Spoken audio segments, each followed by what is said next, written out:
Onni god. Us. Ma beri abbatte fidi. Taiga. Us. Koi situ ma. Koi. Agar. Kasih jaru. Situ ma. Awe dah situ kasih jaru. Mal jadi kan. Nanti aja. Ah. Us.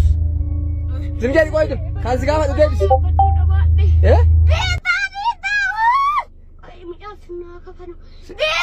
Beri kizin kabut.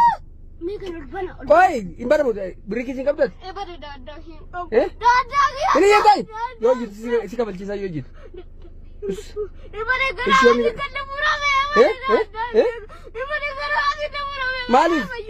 Malif. Mal tate kasih murah. Naga apa tu turun? Natase. Nah, jadi sekolah. Kasih kau tu dia bis. Mal tay.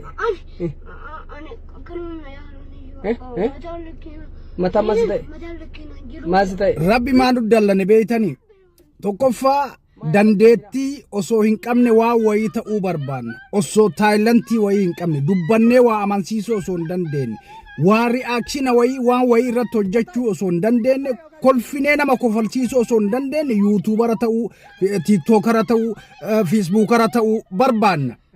Wanni akkasitti dalagu ammoo hin jiru gaafa namni dandeettii kana hin qabne wayii gara YouTube yookaan TikTok yookaan Facebook dhufu wanni inni godhu akkanatti daa'imman kararra qabee boochisee TikTok fiirra Facebook fiirra YouTube fiirra fe'ata yookaan ammoo ganda keessa deemee manguddoota dulloota fideeti qarqaaraa akkas godhaa akkana fe'ata maaliif beetanii taayilantii biraan qabu dandeettii biraan qabu haasa'uu hin danda'u siyaasa xiinxalluu hin danda'u.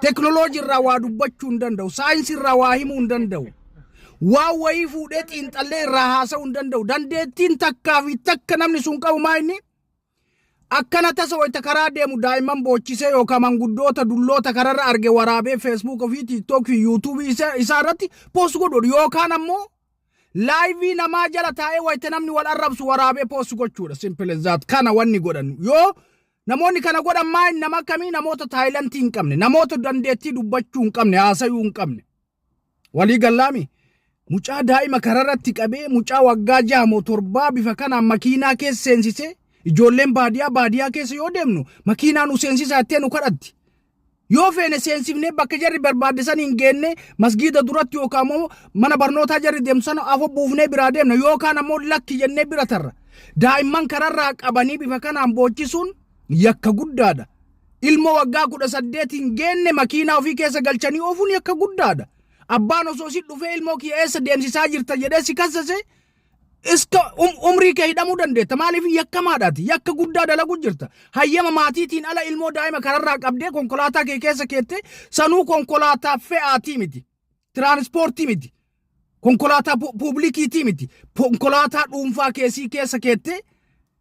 Oke osoo amma warri dhufee daa'ima kiyyamaa boochifta siin jedhe maal jechuu deemta bana garaachillaa osoo abbaanuu dhufee bara waa takkan jedhu maaliif abbaa bara kanaattu dayyuusa obboleessi osoo dhufee nama akkanatti obboleessi isaa boochisu arge waa takkan dubbatu kolfeetuma tara zamana dayyuusonni keessa dhalattee keessa guddatte kanaaf rabbi nuu dabarsuu dide kanaaf bara bararraa namni keenya bakka hundatti du'a bakka hundatti wal ajjeesa bakka hundatti hidhama reebama harmeen teenna obboleettiin teenna bakka hundatti even biyyoota namaa keessatti namni gudeedamu namni rakkoon irra ga'u namni mallaqa nyaatamu eenyu nuni Oromoodha maaliif rakkoo keenna kan argama hayyimummaa keenna kan arga rabbillee jechuudha donqoroo no argite mee kana guddaa dilbii daa'ima akkana boochisa bira taa'e sheemiidha kuni mootummaan namoota akkanaa kanniin tarkaanfiirra fudhachuu qaba mootummaan akka tarkaanfiirra fudhachuuf ammoo nutu irra dubbannee akka viidiyoon akkanaa kun qaama dhimmi ilaallatu bira ga'u warroonni daa'ima sanii arganii namoota san akka himatan gochuu qabna si gale ilmoo namaa kararraa qabanii boochisuun